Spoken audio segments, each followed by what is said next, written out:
Tanti saluti a voi tutti che siete con noi in 93 paesi e Radio Corsica Internazionale in sto martedì 21 di novembre. Bonjour, salut à tous.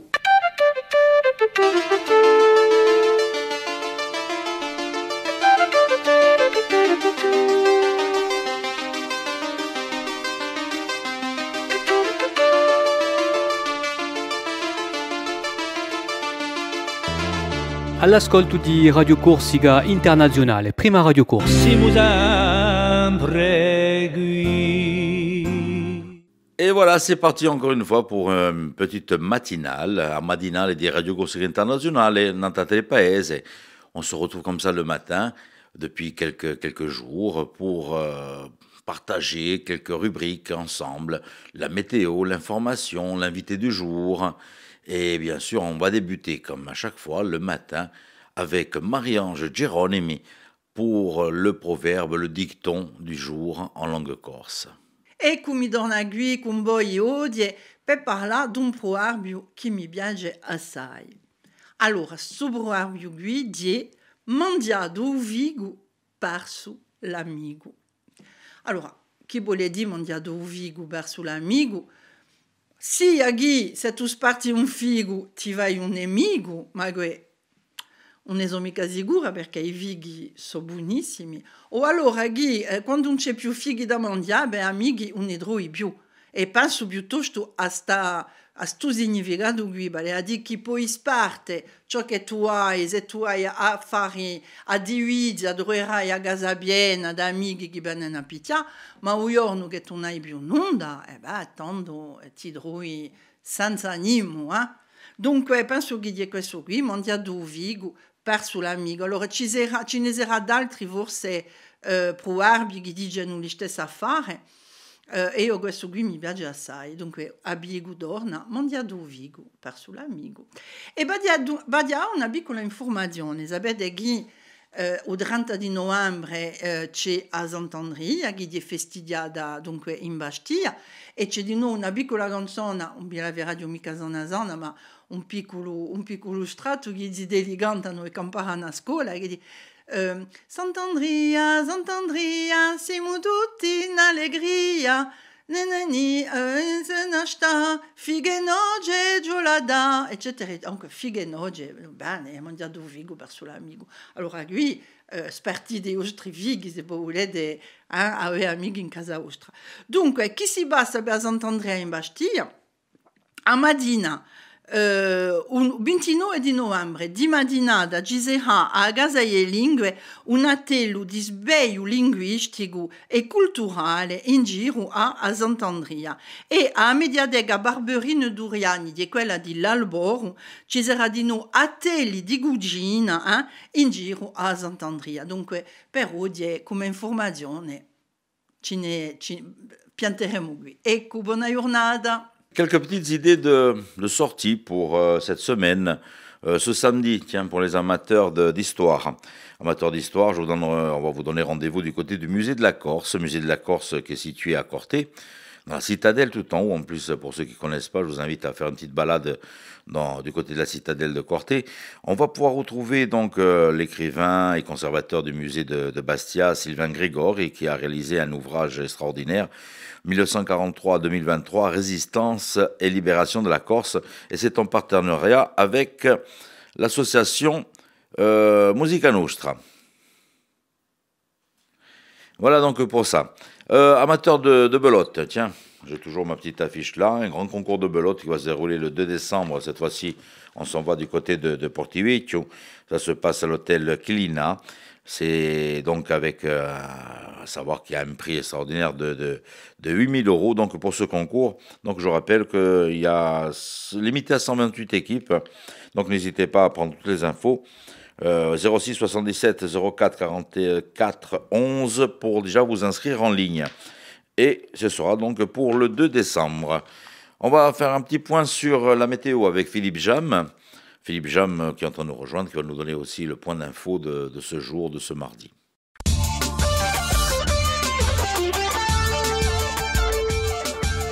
Bonjour Auguste, bonjour à toutes, bonjour à tous. Le soleil va briller en matinée avant que des nuages couvrent le ciel dans l'après-midi. Des averses sont attendues en fin d'après-midi et en soirée en Balagne et en plaine orientale, avec une limite pluie-neige vers 1750 mètres.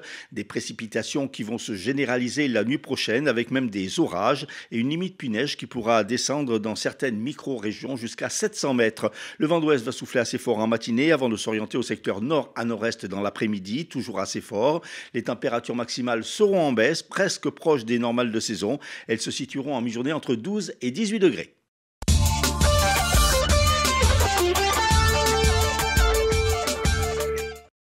À l'appel de Juventud Libera, une trentaine de personnes se sont réunies hier soir devant la caserne des CRS à Fouriagne. Par cette action, ils entendaient dénoncer des violences infligées à 2 jeunes lors d'un contrôle routier dimanche à Bastia. Selon les porte-paroles du mouvement nationaliste, lors d'un contrôle qu'ils jugent abusif, plus d'une heure, je cite, 2 jeunes insulaires se seraient retrouvés dans une situation dangereuse et les CRS en seraient pris violemment à eux. Des injures racistes et anticorses auraient été proférées par les policiers, souligne encore Juventud Libera. Des coups ont entraîné une incapacité de travail pour l'un des jeunes et le mouvement de conclure « Aujourd'hui, plus que jamais, nous serons intransigeants avec ce genre de comportement qui laisse dans son empreinte l'état colonial qu'est et restera la France ». Jacques Mariani comparé ce mardi devant la justice à Melun pour violation de secret professionnel. La justice lui reproche d'avoir détenu dans sa cellule de Réau un rapport de 26 pages de la police judiciaire. Selon son avocat, il s'agit de la liste des gangs agissant en Corse, une liste, souligne l'homme de loi, que possèdent tous les journalistes et fonctionnaires travaillant en Corse. Dans le cadre de la Semaine européenne pour l'emploi des personnes handicapées, la ville de Bastia organise diverses manifestations jusqu'à vendredi. Hier a eu lieu un forum au centre culturel de l'Albor et des rencontres entre travailleurs et handicapés. Mercredi, une journée sera consacrée à la sensibilisation au management des personnes en situation de handicap. Jeudi, lors d'un Duo Day, une personne en situation de handicap pourra découvrir le quotidien d'un professionnel. De son côté, la communauté d'agglomération de Bastia organise le 3 décembre prochain, à l'occasion de la journée internationale du handicap, la première édition d'Andem, une marche inclusive entre la place Saint-Nicolas de Bastia et le stade Armand Cesari à Fouriagne. La campagne des Restos du Cœur commence officiellement aujourd'hui. En Corse, l'association compte sur la mobilisation et la générosité des gens. Lors de la campagne 2022-2023, ce sont près de 500 familles qui ont eu recours aux Restos du Cœur en Corse, une forte hausse par rapport à 2021. Sur la demande de l'Agence régionale de santé Corse, le service de lutte antivectorielle et contre les bioagresseurs de la collectivité de Corse a effectué hier soir des interventions de démoustication dans certains quartiers de Bastia. Cette opération a été effectuée de manière sécurisée et parfaitement maîtrisée, ne revêtant aucun danger particulier pour la population. Néanmoins, en cas d'exposition, cet insecticide peut provoquer des irritations, des toux ou encore des nausées chez les personnes sensibles ou allergiques. Sans conséquence, cependant, souligne l'ARS, en cas d'apparition de symptômes suite à cette opération de démoustication, la consultation de son médecin traitant est toutefois conseillée.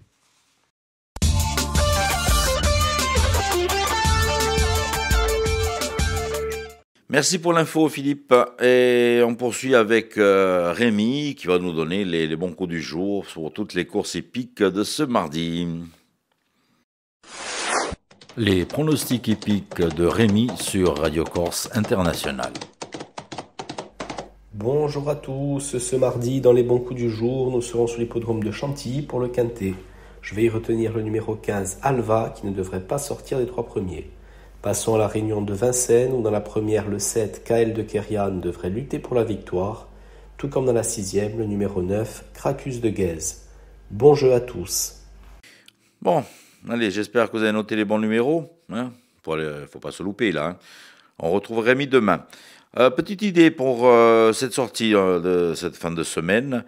On va aller se faire un petit détour tout d'abord du côté du centre culturel de l'Albor à Bastia, où nous allons retrouver le théâtre, un spectacle de théâtre Nénéka, d'après Mao et moi, à savoir que cette pièce est mise en scène par François Orsoni et c'est Les Petits Gardes Rouges.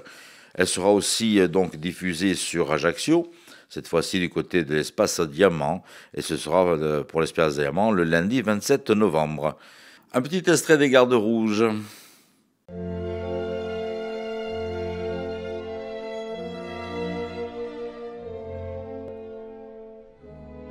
nos vêtements et chaussures étaient cousus par grand-mère. Moi, je n'avais droit qu'aux vêtements rajustés de mes sœurs. Quand ma mère, exceptionnellement, m'achetait quelque chose, c'était toujours 3 fois trop grand. « Les enfants grandissent si vite !» disait-elle. « Comme ça, tu pourras garder ces chaussures plus longtemps. »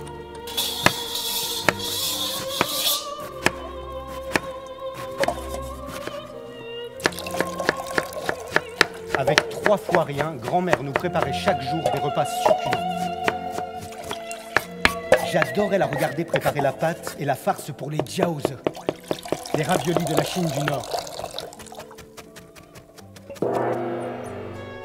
Les petits gardes rouges reçurent chacun une cravate rouge, symboliquement découpée dans un angle du drapeau révolutionnaire. Sur un tableau noir immense, installé dans la cour de l'école, nous écrivions des textes révolutionnaires en les accompagnant d'illustrations. Comme j'étais doué en dessin, je devins rédacteur en chef du mur de propagande. On a notre chroniqueur qui va nous rejoindre, c'est Christophe Di Caro, et il sera aussi notre invité aujourd'hui, et vous allez voir pourquoi. La chronique philosophique de Christophe Di Caro. Si elles ont pu s'en vouloir un temps, de la période des tsars jusqu'à certaines révolutions culturelles, de Nicolas II à Mao Tse-tung, de Staline à Hu Jintao, c'est véritablement après la chute de l'URSS que la Chine et la Russie entreprennent de convoler ensemble avec, dès 1994, un accord où elles vont abandonner la menace nucléaire l'une envers l'autre. Accord qui deviendra en 2001 un traité de bon voisinage et de coopération amicale qui s'incarnera par plus de 40 visites entre 2013 et aujourd'hui.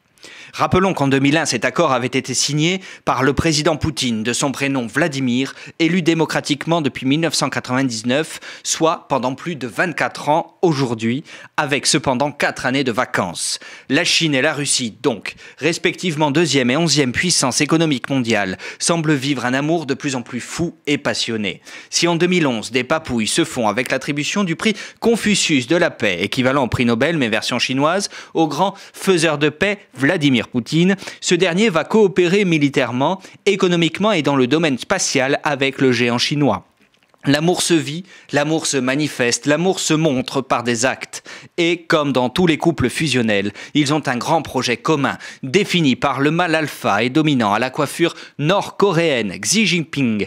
Lors de sa dernière visite à Moscou il y a quelques mois, je cite, « La relation a largement dépassé le cadre bilatéral et a acquis une importance majeure pour le paysage international et l'avenir de l'humanité. » Vous l'aurez compris, nos deux tourtereaux veulent faire des enfants qui leur ressemblent, qui seront des pays aux vues similaires, ou plutôt des like-minded countries, selon l'expression consacrée. Tout d'abord avec l'Iran, premier rejeton de nos Jonathan et Jennifer internationaux, qui, par la voix de son ambassadeur en Russie, appelait à une coalition Iran, Russie, Chine, le 25 janvier 2022, qui, je cite, pourrait être très douloureuse pour l'Occident, si elle se faisait. Sans oublier que du Hezbollah à l'Iran, il n'y a qu'un pas, suivez mon regard. Puis à l'appel enfin de Papa Xi Jinping, militant de la première heure d'un Sud global élargi lors du 15e sommet des BRICS qui s'est tenu en août 2023, souhaite intégrer au groupe l'Iran, l'Argentine, l'Égypte, les Émirats arabes unis, l'Éthiopie, ce qui devrait être fait au 1er janvier 2024. Le point commun de tous ces enfants modèles, nier qu'il s'agisse d'une guerre en Ukraine, penser que le virus du Covid est un virus politique, dire que les heurts dans le monde ne viennent que des États-Unis, de l'OTAN, dont la France serait le laquais, vouloir, si possible, un président élu démocratiquement à vie, revisiter la charte des droits de l'homme, etc. Vous l'aurez donc compris en lisant ce tract Gallimard intitulé Chine-Russie, le grand rapprochement, par la spécialiste Alice Ekman, vous appréhenderez, pour 3,90 € les enjeux d'un monde au bord de l'implosion. La chronique philosophique de Christophe Di Caro. Notre invité aujourd'hui est Christophe Di Caro à l'occasion des Cafés Philo qui ont repris depuis le mois de septembre à Bastia.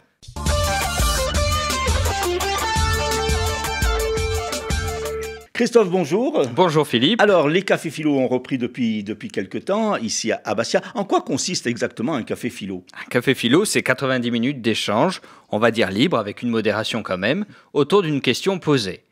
Et le prochain Café Philo aura une question libre. Alors, c'est ce soir, c'est ce mardi soir. C'est ça. À l'Albor, à la médiathèque. Quel en sera le thème alors? Le thème justement est libre dans la mesure où ce soir les personnes viennent avec leurs propres questions. Ensuite, on va la soumettre au vote et la question qui recevra le plus de suffrages, eh bien, sera la question retenue pour les 90 minutes d'échange. Qui peut venir à ces Cafés Philo? Alors, ce sont des Cafés Philo ouverts à tous. On n'a pas d'exigence de savoir. La seule exigence, c'est de pouvoir s'asseoir, écouter, réfléchir et éventuellement contribuer à la discussion et à l'échange. Il ne faut pas avoir de connaissances spéciales? Non. C'est vraiment l'idée que la philosophie part de l'homme et pas d'un niveau scolaire, social ou autre, puisque c'est l'homme qui fait la philosophie et non pas l'inverse. Alors, ces Cafés Philo existent depuis pas mal d'années déjà. Et donc, comment est venue cette idée en fait? Cette idée, alors, elle a germé il y a très très longtemps, alors que j'étais assistant d'éducation. Je faisais des rencontres philosophiques au lycée Jocante. Ça s'appelait le Club Maïeutique. Et puis, le Café Philo de Bastia s'était arrêté. C'était à l'époque Jean-François Pietri qui le faisait, donc il y a une quinzaine, une vingtaine d'années. Donc j'ai décidé de le reprendre et puis après de mettre les Cafés Philo en réseau, comme les clubs maïeutiques dans les lycées en réseau, avec Jeanne d'Arc, avec le lycée Jocante, avec le lycée Marbeuf également. Et puis de plusieurs rencontres, même inter-Café Philo ou interlycéennes ont eu lieu. Ça a donné naissance à la Coupe de Bastia de philosophie et de joute verbale, par exemple. Oui, justement. Alors, il y aura une édition cette année de cette coupe? Cette année, il y aura une édition de cette coupe. Alors, ce sera au mois de juin. Et ce sera très probablement sur les parvis de l'église Saint-Charles. Avec un thème qui sera dévoilé un mois avant. Oui. Comme ça, les gens... Il y a déjà des groupes de philo sur Bastia, puisque lorsqu'il y avait eu cette coupe à l'Albor l'année dernière, il y avait 2 groupes. Vous formez des groupes? Comment ça se passe? Oui, en fait, on forme des équipes. Là, on fait des équipes Albor ou Bibliothèque municipale. Ce sont les 2 endroits où se déroule le Café Philo de Bastia. Et puis, ces groupes ensuite sont en autonomie, travaillent entre eux jusqu'au moment fatidique de la rencontre. Maintenant, l'objectif aussi de notre organisation, puisque je parle aussi, je travaille avec Jocelyne Cast des médiathèques, voilà. Et ce serait pourquoi pas de pouvoir ouvrir et s'étendre à d'autres localités, pourquoi pas comme Corté, pourquoi pas comme Ajaccio, et faire une rencontre davantage, on va dire, insulaire autour de la coupe de philosophie et de joute verbale qui ne sera plus coupe de Bastia, mais pourquoi pas coupe de Corse, reprendre cet ancien intitulé interlycéen. Alors, donc, ce Café Philo, c'est ce soir à partir de quelle heure? C'est à 18h30 à l'Albor et ça se termine à 20h. Merci Christophe, et puis on vous retrouve pour votre chronique sur RCI, bien sûr. À bientôt. Voilà, donc rendez-vous donc avec Christophe ce soir du côté de l'Albor. N'hésitez pas à y aller, c'est ouvert à tout public. Allez, un petit clin d'œil pour notre amie Baptiste, qui elle sera aussi aujourd'hui du côté du musée de Bastia. Ce sera donc pour une conférence au musée de Bastia sur la musique, la Corse et d'ailleurs, et c'est à partir de 18h30. Et puis, je vous rappelle que nous pourrons aussi la retrouver ce vendredi 24 novembre en concert à Ville de Petrabugno. Et je vous rappelle que ces deux spectacles sont gratuits. Voilà, c'est ainsi que se clôture cette matinale. Bagadi à Doumane, si vous le voulez bien sûr. Continuez à nous suivre sur Télépaèse ou bien sur Radio Corse International. Je vous rappelle que l'ensemble de ces rubriques et de ces chroniques, vous allez pouvoir les retrouver sur la plateforme d'RCI. Je vous rappelle encore une fois, il se répète, il est un peu gaga, c'est rci.websiteradio, tout attaché, .co. Voilà, et là, vous allez retrouver ces émissions et le direct de Radio Corse International. Je vous dis à demain, même heure, même antenne. Bonjour, salut à tous.